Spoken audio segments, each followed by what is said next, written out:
Hello friends, good evening. তো আজকের ভিডিওটা শুরু হচ্ছে সন্ধ্যাবেলা থেকে। দেখো সন্ধ্যা হয়ে গেছে। তো আজকে যাচ্ছি বন্ধুদের সাথে মেলায় ঘুরতে। তো আজকে মেলার ব্লগগুলো তোমাদের সাথে শেয়ার করব। আর এই যে আমার বান্ধবী চলে এসেছে আমার নিতে, আর এই যে বান্ধবীর মেয়ে পুচকি। আর আমরা পৌঁছে গেলাম স্টেশনে গিয়ে ট্রেনের জন্য অপেক্ষা করছিলাম। তারই মধ্যে ট্রেন চলে আসলো। বেশিক্ষণ আমাদের অপেক্ষা করতে হয়নি, অন টাইম আমরা গেছিলাম। আর এরপরে যে ট্রেনের ভিতরে আমার বান্ধবী এবং বান্ধবীর মেয়ে, আর এই যে আমি দাঁড়িয়েছিলাম।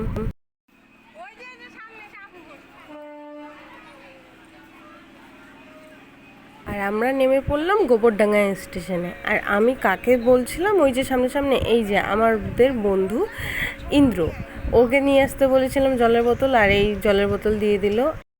এরপরেই আমরা গোবরডাঙ্গা থেকে টোটোতে উঠলাম। আর টোটোতে উঠে জানি না কোন জায়গাটা ও নাম বলল, কারণ ওই যে বন্ধুটা আমাদের এসেছিলো ওই আমাদের নিয়ে গেছিলো মেলায়। ওদের এটা পয়লা বৈশাখের মেলা হয়, আর এই মেলাটা নাকি 1 মাস পুরো থাকে। টোটো থেকে নেমে আমরা হেঁটে হেঁটে যাচ্ছিলাম। আর এইটা ছিল মেলার বাইরের দিকের রাস্তায় কিছু খাবার দাবার মিষ্টি জাতীয়।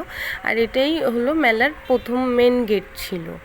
মেলাটা খুবই বড় ছিল, খুবই, যেমন আমাদের বাণীপুরের মেলা হয় সেরকমই বড় ছিল। তবে হ্যাঁ, আমাদের বাণীপুরের মেলাটা আরেকটু সুন্দর হয়। এখানের মেলাটা অতটা ভালো লাগেনি। জিনিসপত্র ঠিক ছিল, কিন্তু খাবার দাবারের দামটা একটু বেশিই ছিল, যেটা আমাদের হাবড়ায় আমি আজ পর্যন্ত এত মেলায় আমি খাবার খেয়েছি, কোনো মেলাতে দাম এত বেশি শুনিনি।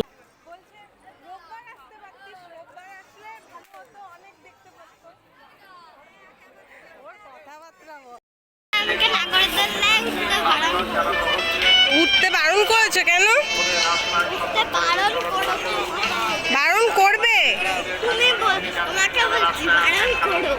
কেন? কেন তুমি ভয় পাও না? মাম্মা ভয় পায়।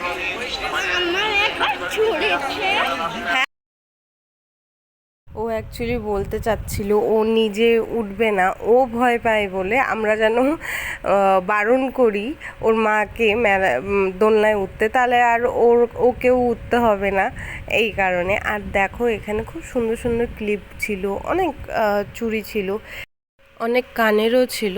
দামটা রিজনেবলই ছিল, 30 টাকা। তো এই দামে অ্যাভেলেবেল সবাই সব কিছু কিনে নিতে পারে। আর দেখো কত দোলনা, কত রকমের দোলনা এসেছিল। একদম আমি যেটা বলছি বাণীপুরে যেমন মেলা হয়, সেম টু সেম মেলাই ছিল বাণীপুরের মতোই। আর এরিয়াটাও সেরকমই বড় ছিল। এখানে একটা এই চুড়িগুলোর দোকান ছিল। এই চুড়িগুলোর দাম অনেকই বেশি বলছিল, কারণ এক একটা পিসের দাম 50 টাকা বলছিল। আর আমি শুনে সঙ্গে সঙ্গে রিটার্ন করলাম। আমি বললাম 30 টাকা বা 20 টাকা হলে ঠিক আছে একটা পিসের দাম, সেখানে 50 টাকা, বাপরে বাপ! আমি শুনে আর নিইনি, থাক। আর এরপর আমার বান্ধবী এই কানেরগুলো দেখছিল। এটা আমি অনলাইনে দেখেছি, তবে অনলাইনে একরকম ছিল আর হচ্ছে এখানে অন্যরকম ছিল। ও নিজের জন্য একটা কিনলো আর আমার জন্য একটা কিনে দিল। আর আমি এই কানেরটা নিয়ে নিলাম আমার দিদির জন্য।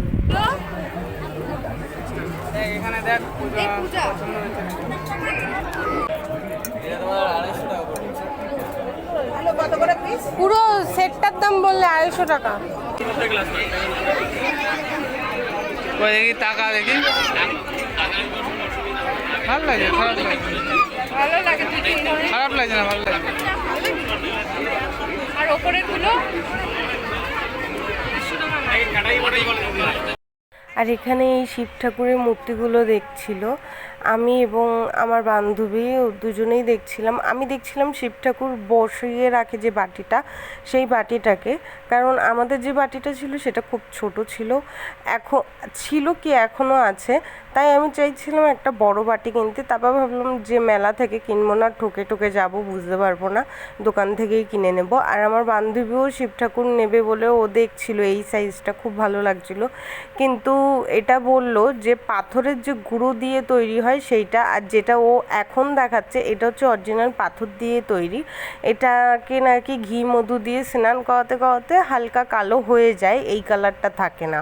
তো ও বললো এটা ওর বাপের বাড়িতে আছে আর এর জন্য এটা নেওয়াই বেটার। কিন্তু আগের যে কালো শিপটা দেখলে ওটার যে শেপটা খুব সুন্দর, এই রকম শেপের বা ওই সাইজের বা একটু বড় সাইজের এখানে শিপটা ছিল না, যেই কারণে এই পাথরের এই সাদা পাথরটার শেপটা ছিল না, যেই কারণে ও আর নেয়নি। আমিও ওকে বারণ করলাম যে তুই এখান থেকে নিস না, তুই দোকান থেকেই নিস, বুঝে নিতে পারবি। তো তারপর বললো ঠিক আছে চল। তো এখান থেকেও চলে গেলাম। অনেকক্ষণ ঘোরাঘুরি করার পর তো আমাদের তো একটু খিদা পাচ্ছিলো, তখন আমরা ভাবলাম তাহলে ফুচকাই খাই, আর কি খাবো, তারপর ফুচকা খেলাম। আমি তোমাদের এখন একটা কথা শেয়ার করবো, এই দাদাকে দেখে রাখো, কারণ কোনো মেলায় যদি তুমি এদের স্টল দেখো পাপড়ি চাটের জন্য, অবশ্যই তার কাছে দাম জিজ্ঞাসা করে খাবে। কারণ আমরা যখন বসেছিলাম আমার বান্ধবী দাম জিজ্ঞাসা করেছিল, তখন উনি বলেছিল না বসুন, খান, খেয়ে দেখেন কেমন, তারপর টাকা। তো তখন আমরা কিচ্ছু বলিনি। পরে যখন টাকা, এক তো খাবার অত টেস্ট ছিল না প্রথম কথা, দ্বিতীয় কথা আমরা যখন খাবারটা খেলাম, খাওয়ার পর বিলটা দেবো, তখন আমরা জিজ্ঞেস করলাম কত হয়েছে, তো বললো 200 টাকা। শুনে আমাদের পুরো মানে মনে হচ্ছিল পায়ের নিচ থেকে মাটি সরে গেছে 200 টাকা শুনে। এক একটা পাপড়ি চাট আমি আজ পর্যন্ত কখনো 100 টাকা করে প্লেট খাইনি, এই ফার্স্ট গোবরডাঙ্গায় গিয়ে, যেটা একটু খাবারের রেঞ্জটা একটু বেশি ছিল, বা হতে পারে ওরা ইচ্ছা করে এটা ঠকাচ্ছিল লোককে।